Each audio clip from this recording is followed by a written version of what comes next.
অত্যন্ত দুঃখজনক আমি ইতিমধ্যেই একটি ছেলে বা একটি মেয়ে ফ্লোরিডাতে নিহত হয়েছে নৃশংসভাবে।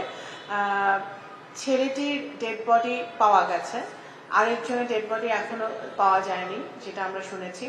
আমাদের মন্ত্রণালয়, আমাদের ওয়াশিংটন ডিসির mission, Bangladesh embassy, state department, FBI থেকে শুরু করে সকল সংশ্লিষ্ট এজেন্সির সাথে আমরা যোগাযোগ রাখছি প্রতিনিয়ত।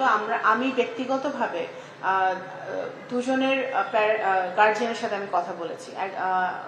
একটি মেয়ে বৃষ্টি, ও যে নিহত হয়েছে, ওর ভাইয়ের সাথে আমি কথা বলেছি, এবং ছেলে লিমন, ওর বাবার সাথে আমি কথা বলেছি গতকালকে। আমাদের পক্ষ থেকে আমরা সকল সহযোগিতা করব।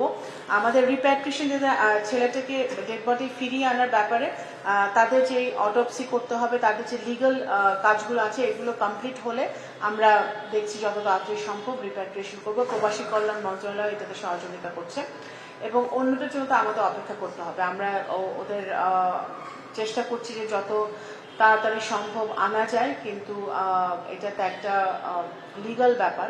তো সেই জায়গাটায় আমরা যুক্তরাষ্ট্রের সকল স্টেক হোল্ডারদের সাথে আমরা গভীরভাবে যোগাযোগ রাখছি। আমরা দাবি করব বাংলাদেশ থেকে এবং মন্ত্রণালয় থেকে যাতে যুক্তরাষ্ট্র এর ইনভেস্টিগেশনটা ভালো মতো করে, দ্রুততার সাথে করে, এবং যারা এই নৃশংস ঘটনা ঘটিয়েছে সেটা বের করে যেন তাদেরকে বিচারের আওতায় আনা হয়, সেটা অবশ্যই আমরা